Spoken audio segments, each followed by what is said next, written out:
antara catatan-catatan yang didokumentasikan oleh para ulama terkait dengan aspek pencarian guru yang baik dari pengalaman Imam Hasan al-Basri, dicantumkanlah kemudian oleh para ulama, dikutip oleh ulama setelahnya, dan Hadratus Syekh Muhammad Hashim bin Asy'ari mengambil satu bagian catatan itu, dituangkan dalam kitabnya, dan ini yang tadi kita bacakan. Apa kata Imam Al-Hasan al-Basri, sosok yang diasuh oleh istri Nabi sallallahu alaihi wasallam, sosok yang diasuh oleh para sahabat, didoakan oleh para sahabat, didoakan oleh Umar bin Khattab radhiyallahu taala anhu. Di antara wasiat atau pesan kuat beliau bagi para penuntut ilmu yang ingin mencari guru, perhatikan kalimat berikut.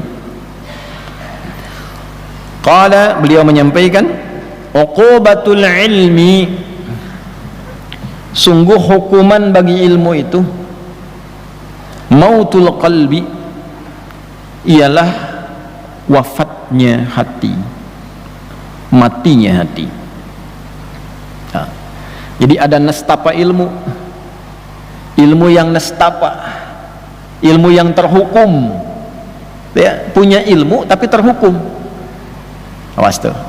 Jadi ada ustad-ustad, ada kiai dalam tanda petik ya, ada habib dalam tanda petik, para pengajar-pengajar, nih guru-guru di sekolah juga masuk nih. Awas, hati-hati ya. Pokoknya yang dititipi ilmu buat ngajar.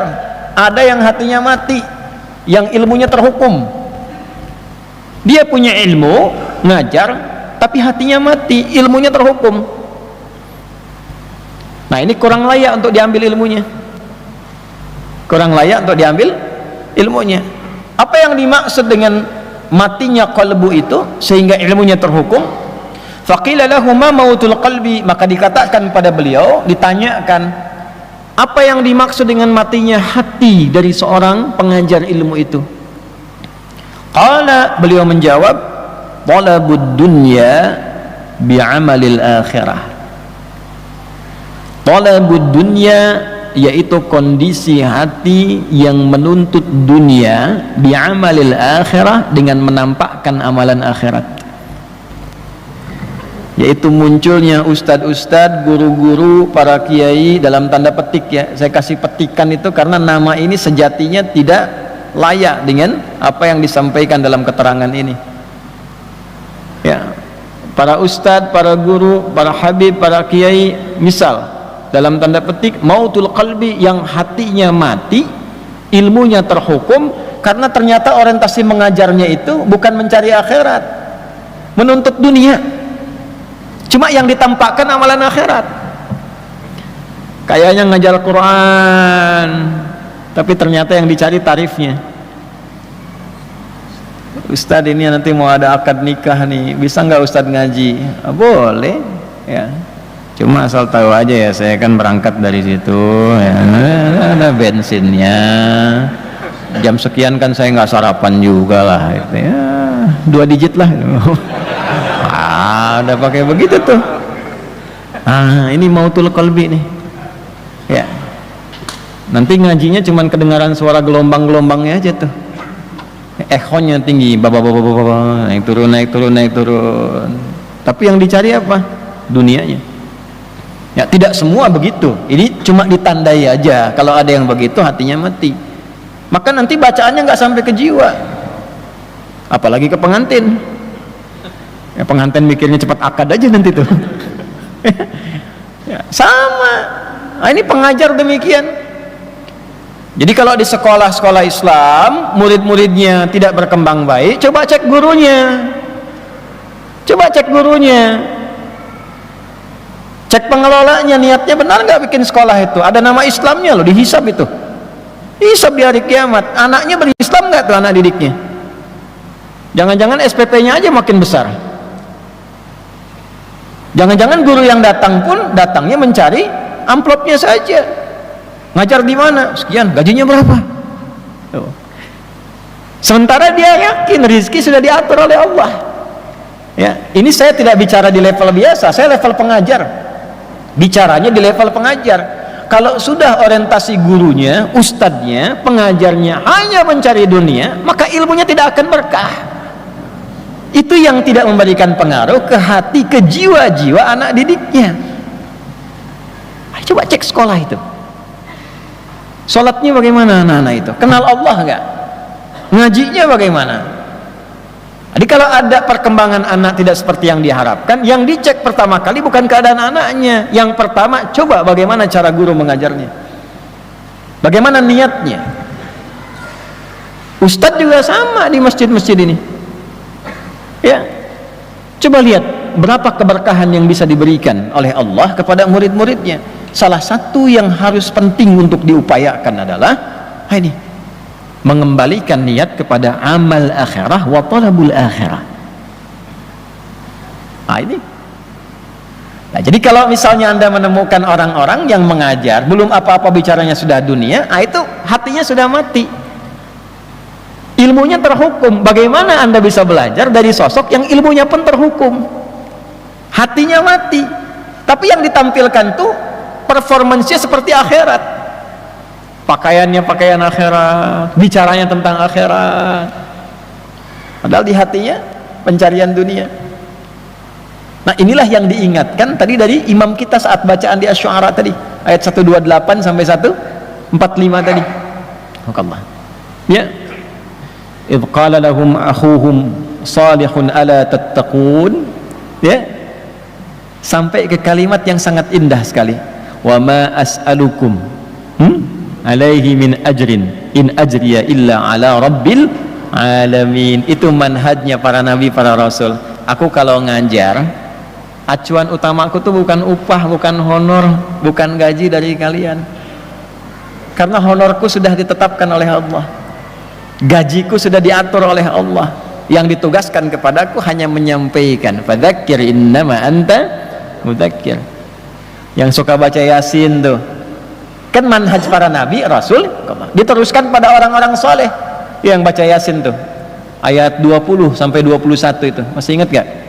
Di halaman 441 tuh paling kanan di pertengahan, ya, coba lihat tuh, wajaa min aqsal madinati rajulun yas'a qala ya qaumi ittabi'ul mursalin. Teruskan, ittabi'u man la yas'alukum ajran wa hum muhtadun.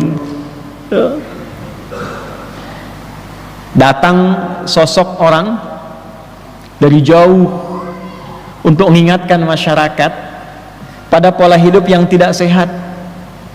Susah diingatkan orang yang baik-baik, yang lurus-lurus, tapi hobinya memang kadang-kadang ngundang orang-orang tapi nggak jelas, cuma buat tertawa, kadang-kadang cuma buat pamer bahwa saya bisa ngundang si fulan, buat rame gitu kan. Maka diberikan standar, ya qaumi ittabi'ul mursalin, ya kaumku ikutilah orang-orang yang diutus ini, sosok-sosok yang diutus ini. Ya, siapa tipikal orang diutus ini? Ittabi'u man la yas'alukum ajra.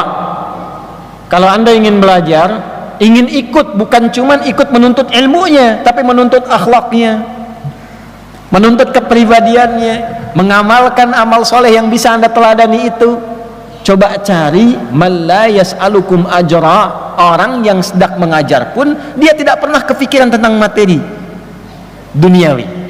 Yang dia pikirkan bagaimana Allah ridha, yang dia pikirkan bagaimana ilmu sampai, yang dia pikirkan bagaimana amal bisa terawat. Wahum muhtadun. Orang inilah yang mendapatkan petunjuk dari Allah Subhanahu wa ta'ala. Jadi yang pertama, kondisi hati seseorang yang mati itu ketika pengajarannya diikat oleh unsur duniawi. Ya, bahasa tegasnya kalau dalam Quran tuh ginilah, wala tamnun tastakthir. Jangan engkau berusaha memberi orang lain dengan pengajaranmu, dengan ilmu yang Allah titipkan padamu, dengan berharap kompensasi dunia yang dinilai olehmu lebih banyak.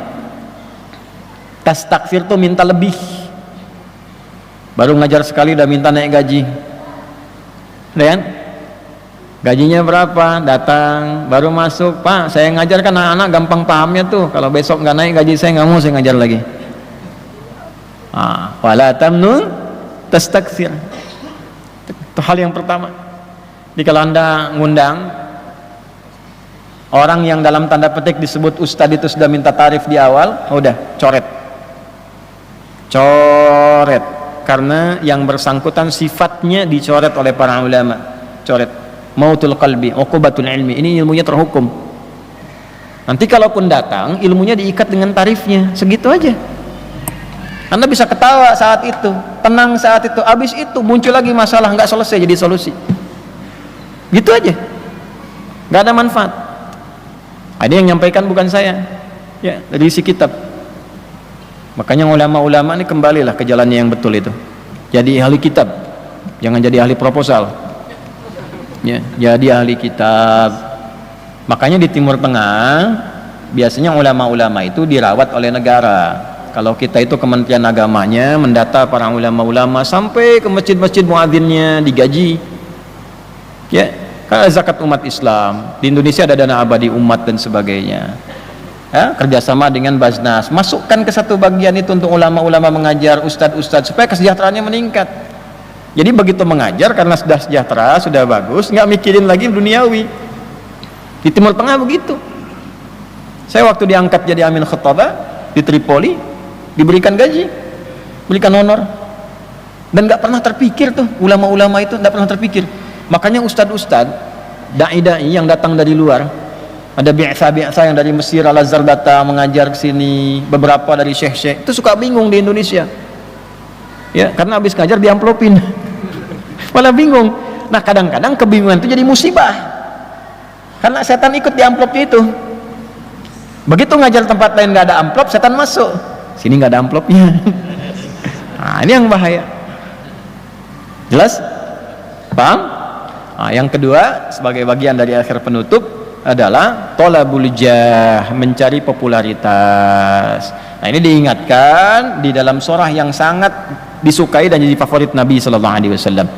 Fadzakir innama anta mudzakir lasta alaihim bimusaitir. Di surah Al-Ghasyiyah, pasangan Al-A'la biasa dibacakan dalam subuhnya Nabi sallallahu alaihi wasallam selain surat-surat yang beliau biasa baca di lainnya. Ya, salah satunya ini Al-Ghasyiyah. Nabi selalu mengingatkan dirinya dengan surat ini. Muhammad, ingatkan orang, tugasmu hanya untuk mengingatkan, bukan menguasai orang lain, bukan memonopoli sesuatu. Ustadz juga sama, Nabi aja diingatkan apalagi ustadz. Adi, tugasmu hanya menyampaikan, bukan monopoli jamaah, memaksa jamaah. Jangan ngaji sama orang ya. Itu sama siapa Ustaz? Sama jin. Oh enggak, ngajinya di sini aja. Tidak boleh. Silahkan lepaskan. Ya. Maka bagaimana cirinya supaya ilmu berkah, supaya muridnya juga berkah? Dari guru tadi yang disampaikan kita ikuti, kita cari dengan baik, lalu sambil mencari itu kita pun perbaiki diri. Jangan sampai gurunya sudah baik, muridnya yang tidak baik.